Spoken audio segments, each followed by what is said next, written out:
just when we thought everything was getting back to normal again with injuries, with the news yesterday that Miggy was back in full training, looking good, looking fit, possibly will be involved, probably on the bench at Villa on Saturday, but nonetheless, strengthening that squad even more for this massive run-in that we've got as we aim for a Champions League position.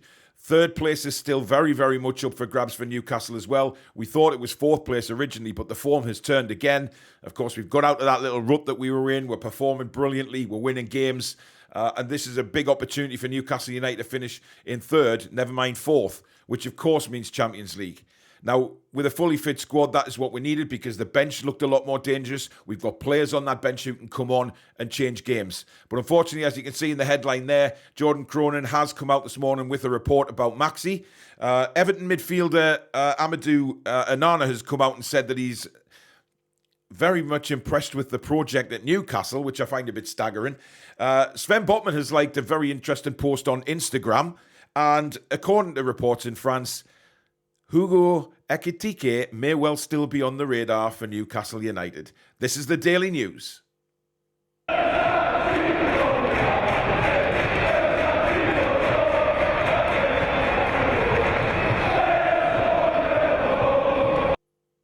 Hi everybody, welcome back. My name is Paul and welcome back to the Toon Review Daily News Show. Before we get into it, as usual, if you do enjoy today's video, please do hit that like button. It really, really does help us on the search results, etc. And of course, if you're new to the channel, why not hit that subscribe button? Free to do so. Come and join this incredible community that we have here on the channel. And of course, the notification bell, which will let you know when we go live or we upload. We are heading towards 19,000 very, very quickly. So it would be great to get your help with that. Now, into the video itself, and as you can see on the headline there, Jordan Cronin has reported this morning that saint-maximin looks like he's going to be out for another 4 to 6 weeks, which pretty much rules him out for the rest of the season. This has come as a bit of a surprise because Eddie Howe was talking last week that he didn't think it was a major problem with Maxi. It was just a little twinge. So they left him out of the game last week for that reason, that they didn't want to upset it anymore. They didn't want to aggravate the injury anymore, and that he should be back playing pretty much straight away. That's not going to be the case. We heard yesterday that Maxi was still in France getting treatment for this hamstring injury. And as I say, Jordan Cronin has reported this morning that Maxi will miss 4 to 6 weeks. I think it's a huge blow. Now, a lot of the Maxi people out there who haven't took to him this season will probably say it's a good thing because it looks like Joe Willock and Joe Linton will continue on that left-hand side, which I think, to be all honest with you, I think that's Eddie Howe's preferred go-to anyway. The way they interact with each other on the left-hand side, it certainly worked many, many times. And for me, Eddie Howe trusts that formation.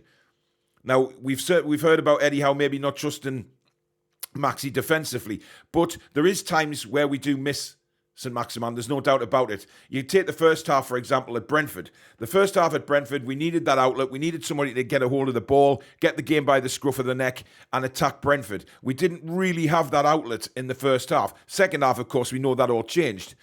But first half, it didn't. And that's where you kind of need Maxi to get the ball, drive at the defenders, and cause them all sorts of trouble, which Maxi's very well capable of course. I think it's a huge blow because, like I said in the intro there, we've got players coming back, obviously Miggy coming back. We have a very strong bench again.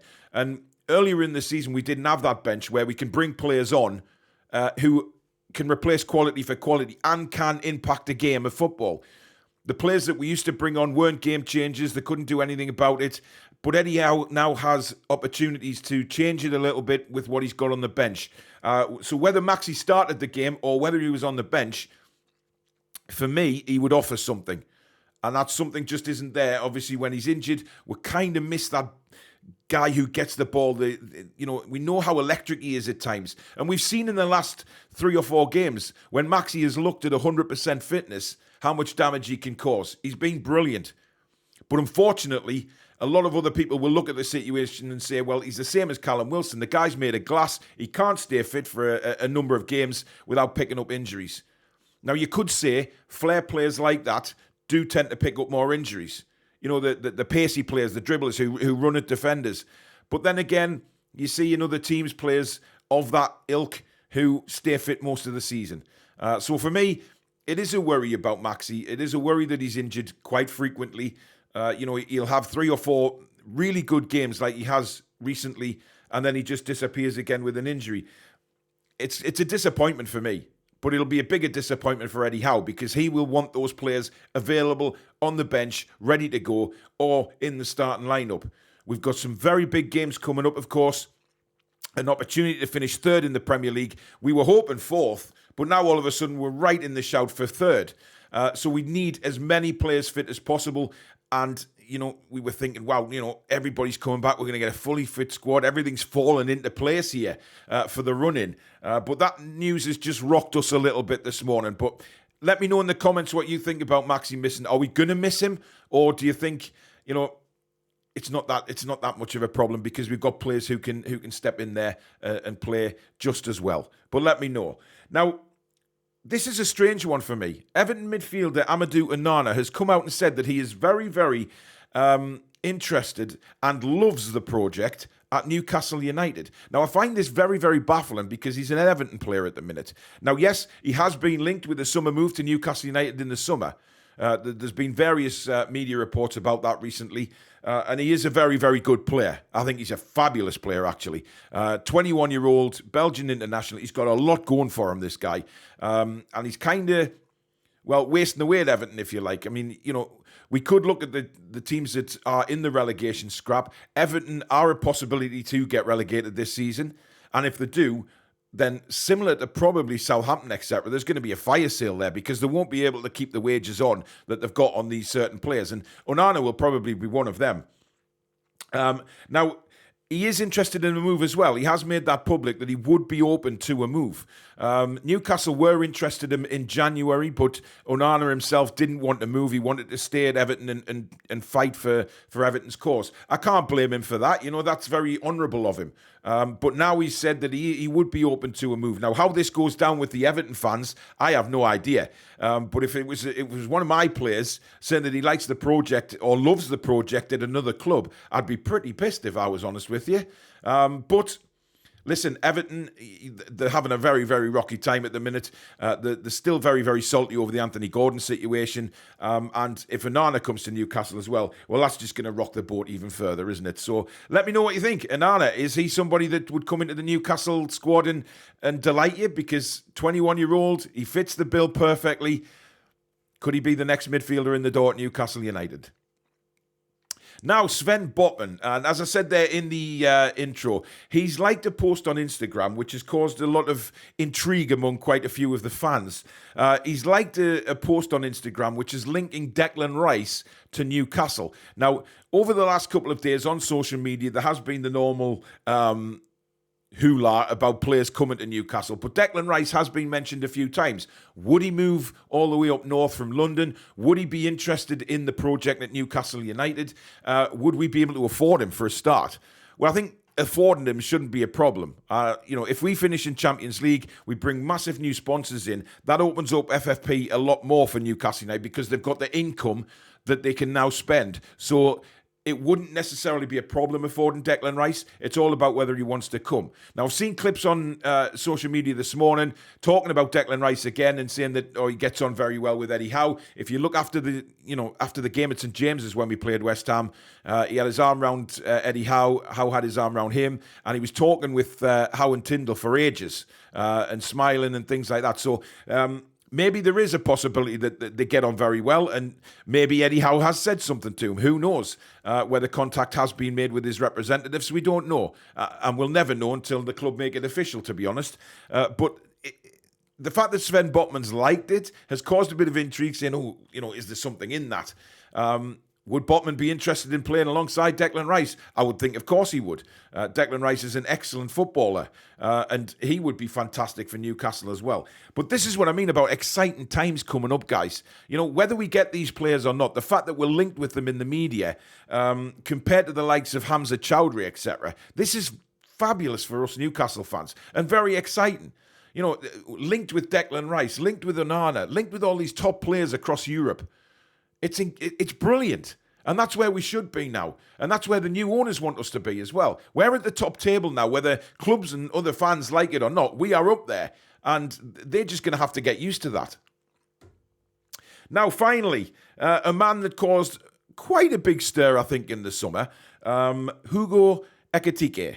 Now, Ekitike, we watched way back in the summer. We watched a youth competition. We did a watch-along for, expecting to watch Ekitike in action. He got injured within 5 minutes. So, the whole point of the watch-along was scrapped. We ended up watching the game, but, the man that we really wanted to see in action was off after 5 minutes. Now, it's fair to say that Ekitike has had a rotten time of it so far at Paris Saint-Germain. He's failed to get a regular place in the side. When he's come on a substitute, he really hasn't done it. He's not looked the same player that he did before he made the move to PSG. Now, you could argue that he's playing with some huge players and some massive egos at PSG, and it's not what he's used to. It's not what he's been around. Now, people will say, oh, you turned us down in the summer, you can go and rot. I'm not sure I quite see it that way anymore. If you're Ekitike, you're a massive fan of PSG, the biggest club in France. They come knocking on the door for you. He's a Frenchman. He's going to take that option. I don't think there's any doubt about that. If you look back to the summer, yes, it was a bit of a painful way that the whole thing developed with his agent and everything like that. But the player himself, you don't lose that quality. You really don't. Obviously, if you're going through a bad spell, your confidence is low, your morale's not really great because you're playing with some massive egos who don't want to leave, who don't want to be left out of the side anyway. It's going to be difficult to break in there. So, they're talking about him moving on again in the summer. And I think whether it's a loan deal or whether it's a permanent deal, I don't know. But the reporting is that reports from France are saying that Newcastle remain interested. Now, whether you want to believe the French media or not, who the hell knows? But again, it's another one that we could say, could he come in the door and be part of a squad at Newcastle United in Europe? We've got Wilson, we've got Isak. Do we look for another striker? Because Eddie Howe will need to rotate that side next season. He has to rotate. He can't play the same 11 game after game after game in Europe. It's impossible. There's too many games. So we need a big squad, and we need quality in that squad as well. Now, Ekitike, yes, he's had a poor season, but at the same time, he's a very good striker, and we saw that at his previous club. So could he come and be nurtured under Eddie Howe, improve under Eddie Howe? We know how good Eddie Howe is at improving these players that he's already got or who've come through the door. So for me, if they want to go for Ekitike, I don't think we'll pay anywhere near what he was going to go for in the summer. Nowhere near that, because his value's dropped because of what's happened this season. But he might be a good project for Newcastle United to bring him in, very young kid again. As we've seen with many players that have come through the door, he suits the bill.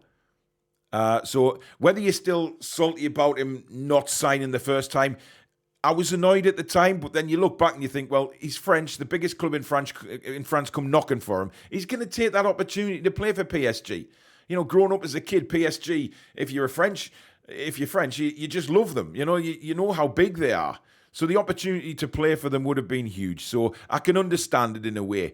But whether he wants to come or not, I don't know whether that's been confirmed or not, but we'll just have to wait and see what happens in the summer. But there you go, guys. That is the daily news for today. As usual, please do let me know in the comments what you think about the news today. Certainly on Saint-Maximin. I'm very intrigued to get your opinion on that one because, we do have the side who loves Maxi. We've also got the side who don't like Maxi. And then we've got the fans in the middle who just don't know what the hell to think. Is he too injury prone for you? Would you cash in on him? Or would you give him an opportunity to get himself fit again in the summer? But he can't play more than 3 or 4 games. It's proven. So something needs to change somewhere along the line. So let me know what you think. And of course, the transfer targets, Onana, Declan Rice, etc. And of course, the main Frenchman, Hugo Ekitike. Would he be somebody that you'd welcome to Newcastle after all the rigmarole that went on in the summer? But if you have enjoyed the video, guys, as usual, please do hit that like button. It does mean the world to us and really does help the channel. And of course, if you're new and like what you see, please do what hundreds of people have done in the last week or so.